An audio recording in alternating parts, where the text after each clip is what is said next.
Good morning and welcome to Sermon Supplemental. My name is Tom Glasso and I am the pastor of Follmer Lutheran Parish near Milton, Pennsylvania. Every week we bring to you additional insights from scriptures read in the previous weekend's worship. During this season of Lent, we are taking a closer and more deliberate look at one of the most famous parables or stories of Jesus. The parable of the prodigal son, found in the 15th chapter of Luke, is arguably the most famous of the parables. In this parable, Jesus shares a story about a farmer and his two sons. As a refresher, this is a story of two sons taking their turns incurring absolutely painful and regrettable actions against their father. The younger son desires to take his portion of his inheritance immediately so he could live a wild and irresponsible life, which really is a tantamount to wishing his father dead. The elder son's refusal to enter the celebration of his long-lost brother's arrival and the lavish grace that is extended to him by the father only infuriates the elder brother further. In his heated exchange with his father, the elder son disowns the brother, dismisses and accuses the father of favoritism. In any other context, the father would have had grounds to dismiss and severely discipline both of his sons. Yet instead we see extreme grace and profound love. The youngest son, for all intents and purposes, wanted nothing more to do with his father and asked for his inheritance immediately. The shocking ask was made mute by the shocking handover of the father's wealth willingly. Then the liberal demonstration of joy and forgiveness occurred when the wayward son returns should shock all of us. When the elder and more obedient brother finds out the inexplicable demonstration of love and lavish celebration for such a despicable and undeserving child, only angers him. The elder brother's words to his father should have landed him at a minimum stern discipline, but instead the father continues to keep the door open to the party, the family, and his love. It is the elder brother who, in choosing to separate him from his father, and also removes him from the love and grace and his family. We've all done things to our parents that we are not proud of. We have said things that was made public, we probably would be red in the face and run as far as we can. Those moments often reveal the depth of our humanity and how far we are actually from God. In those moments, we see how much we don't deserve the grace and love of God. I find it interesting that in our Western culture, when the parable of the prodigal son comes up, the younger son comes to mind. In arts, paintings, we see that the prodigal son is often the younger son. One of my favorite images of the prodigal son is the woodcut by Albrecht Dürer from 1496, made right on the eve of the Reformation. In this particular image, there is a surprisingly middle-aged looking man, down on one knee beside a manger or a trough.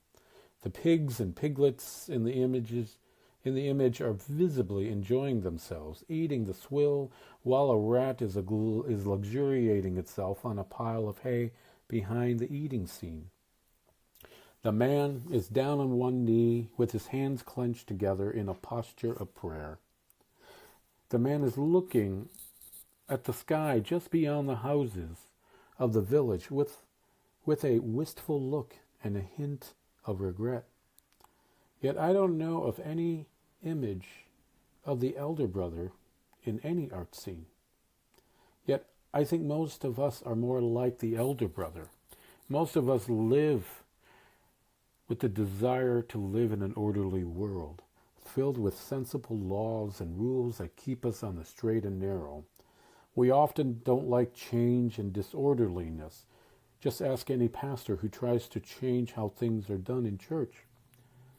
We do things expecting certain outcomes and live each day with the belief that we are in control of our days and our destinies.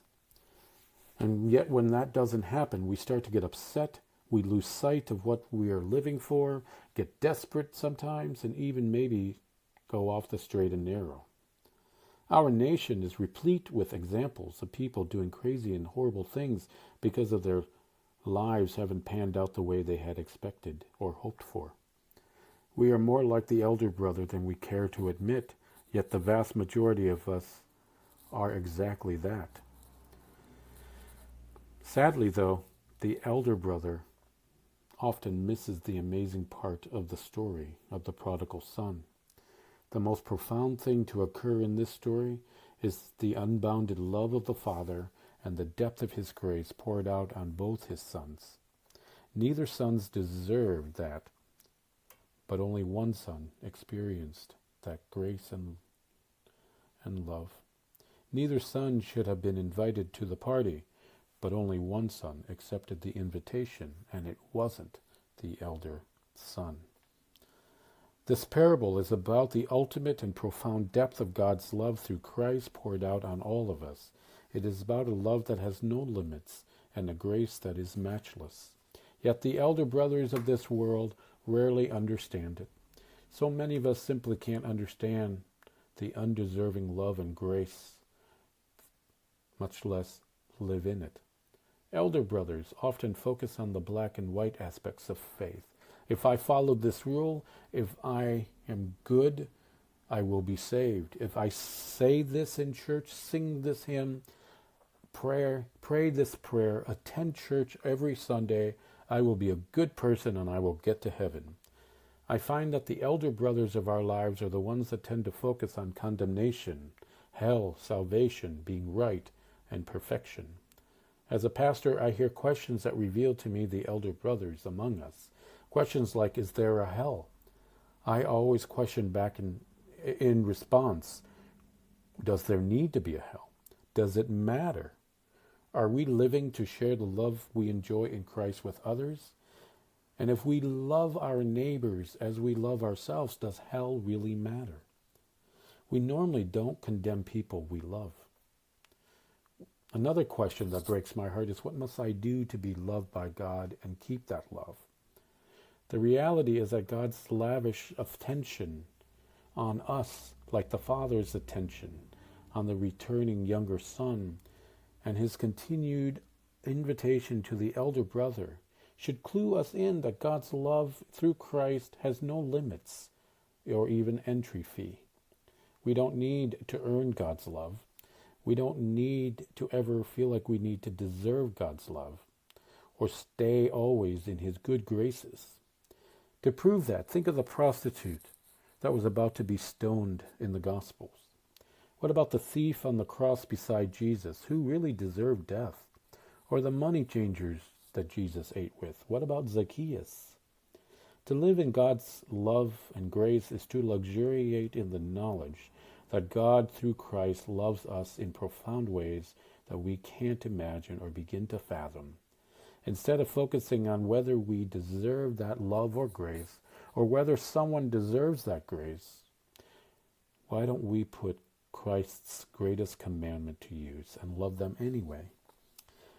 When we are busy loving someone, we forget to condemn them for their failures and imperfections. When we share the grace of Christ to our neighbors, we tend to forget all their past, and we begin to walk with them into a future filled with hope, love, and grace. May you be less like the elder brother and live more into the immense love of God and dwell in his grace as you share those gifts with your friends, with your families, and with your neighbors that you encounter every day of your life. And now go in peace.